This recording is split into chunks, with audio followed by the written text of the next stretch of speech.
Oke baik, Assalamualaikum warahmatullahi wabarakatuh. Bapak Ibu Guru yang terhormat, jumpa lagi di channel Guru Abad 21, channelnya para guru Indonesia. Konsisten menyampaikan info valid, komitmen melawan berita hoax Bapak Ibu. Nah di video kali ini, ada dua informasi nih. Yang pertama dari pihak pemerintah daerah, di berbagai daerah ini sudah cukup masif Bapak Ibu. Kemudian dari Kementerian Pendidikan Bapak Ibu. Yang pertama kita mulai dari pemerintah daerah. Kabar baiknya adalah sudah banyak nih pemerintah daerah yang mengeluarkan pengumuman daftar peserta untuk alokasi P3K paruh waktu. Ini contoh yang kami tampilkan Bapak Ibu, seperti ini pengumuman resmi dari daerah biasanya, dan ini sudah melalui pengolahan data di BKN Bapak Ibu. Ya, ini contohnya kita bisa lihat di sini dari pemerintah Kabupaten Nias.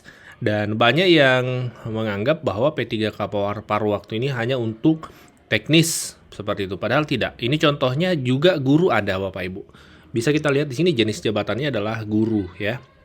Ini sebagai contoh saja, dan cukup banyak daerah-daerah lain yang sudah mengeluarkan. Selamat untuk Bapak Ibu yang masuk P3K paruh waktu. Setidaknya Bapak Ibu terdata juga di BKN seperti itu sebagai P3K paruh waktu ini.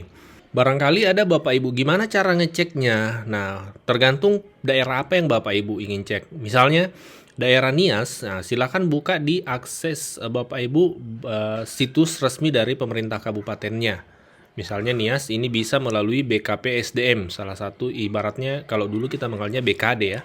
BKD kabupatennya. Begitupun dengan kabupaten-kabupaten lain.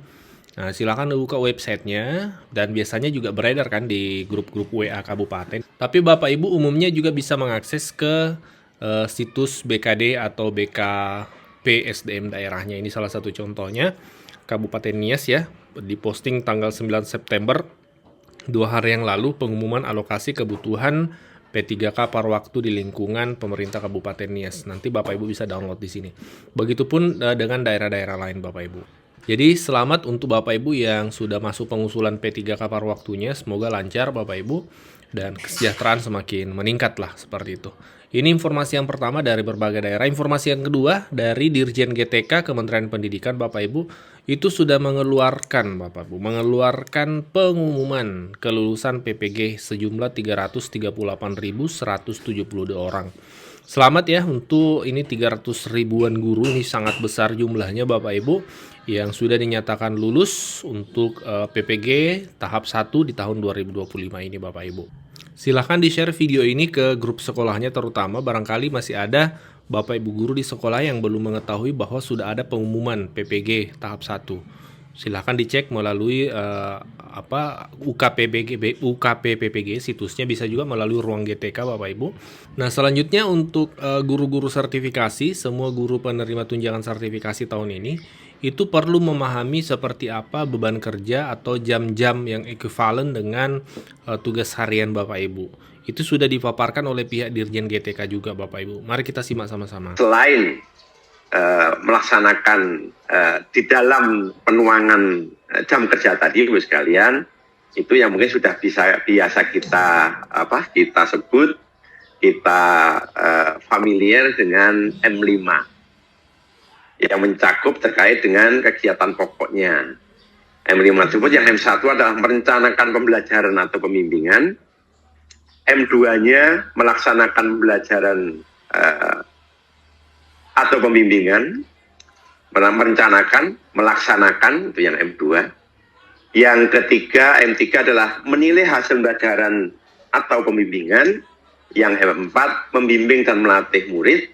Yang M5, melaksanakan tugas tambahan.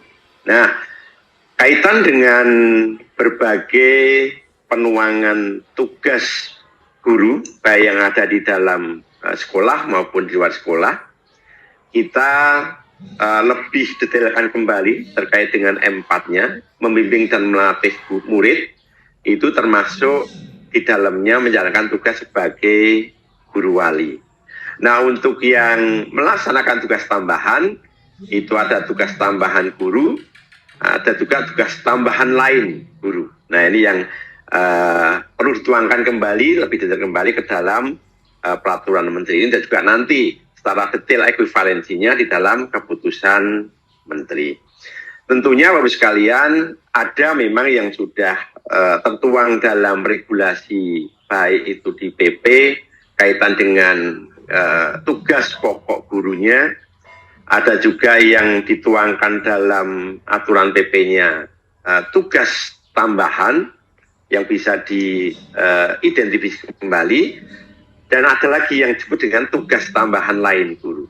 Nah ini yang dengan kondisi yang ada di lapangan, berbagai hal kita coba analisis, kita identifikasi, kita hitung berkaitan dengan tugas tambahan maupun tugas tambahan lain guru tersebut untuk bisa dituangkan dalam beban kerja yang akan nanti dikombinasikan dengan jam tatap muka. Lebih detail Bapak Ibu sekalian yang kami hormati, ini mungkin juga tidak asing lagi Bapak Ibu sekalian yang saat ini hadir, mungkin dari Dinas Pendidikan bersama tim, dan juga mungkin ada Bapak Ibu guru, kepala sekolah yang mungkin juga hadir, pengawas juga hadir. Kaitan dengan beban kerja guru yang tugas pokoknya merencanakan pembelajaran atau pembimbingan, bisa kita coba definisikan.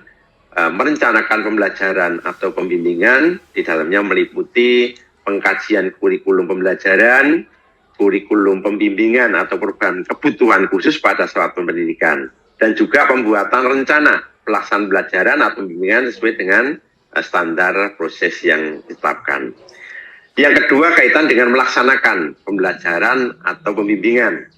Mulai dari melaksanakan pembelajaran atau pembimbingan merupakan pelaksanaan dari perencanaan pembelajaran atau pembimbingan yang sudah direncanakan.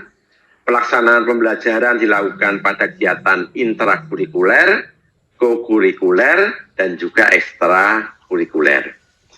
Yang berikutnya, pelaksanaan pembimbingan dilakukan melalui bimbingan dan konseling untuk mendukung pembelajaran dan kemandirian murid atau siswa.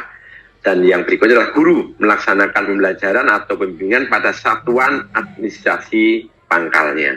Nah ini yang menjadi juga arahan dari Pak Menteri kaitan dengan pemenuhan beban kerja yang dilaksanakan di satuan administrasi pangkalnya. Yang berikutnya adalah guru pendidikan khusus yang ditugaskan pada unit layanan disabilitas atau ULD, dan guru ASN, aparatur sipil negara, yang diretribusikan pada satuan pendidikan yang disediakan oleh masyarakat melaksanakan pembelajaran atau pembimbingan. Nah di M2 ini Bapak sekalian, ini yang dulu ada pemenuhan beban kerja di luar satmingkalnya. Untuk yang saat ini itu semua dilaksanakan di satmingkalnya, kecuali ada penugasan tertentu yang memang dibutuhkan di sekolah lain yang memang belum ada atau dibutuhkan terkait dengan gurunya, itu penugasan. Saya kira seperti itu. Nah, yang ketiga, menilai hasil pembelajaran atau pembimbingan, kita definisikan, menilai hasil pembelajaran atau pembimbingan merupakan proses pengumpulan dan pengolahan informasi untuk mengukur pencapaian hasil belajar atau perkembangan peserta didik. Nah, yang berikutnya kaitan dengan M4-nya, membimbing dan melatih. Ada beberapa yang perlu kita jelaskan di sini kaitan dengan membimbing dan melatih. Yang pertama, membimbing dan melatih peserta didik dilakukan pada kegiatan kokurikuler dan kegiatan ekstrakurikuler.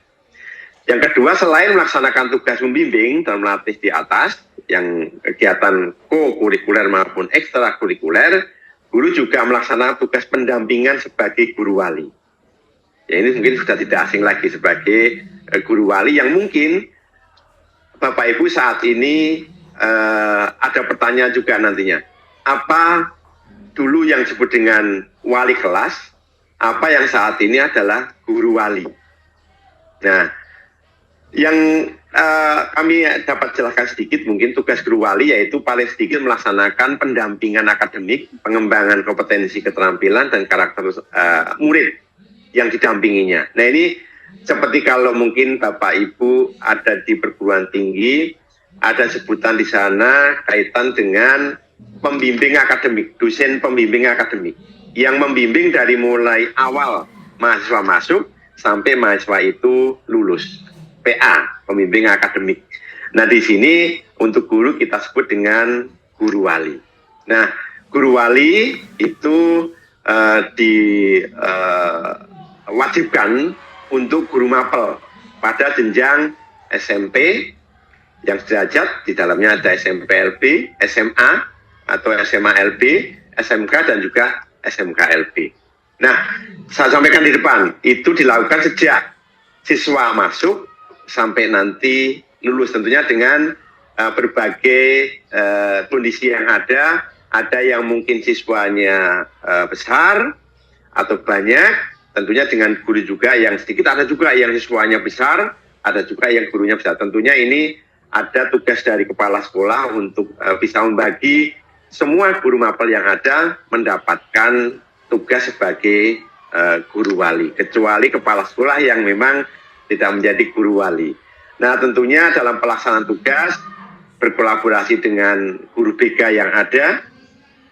Kalau itu yang jenjang SMP, SMA, SMK, saat ini ada untuk guru BK-nya, tapi untuk yang di sekolah dasar, di SD, itu belum semuanya merekrut atau pengadaan terkait dengan guru BK. Sehingga perlu kolaborasi dengan guru BK dan juga guru wali kelas.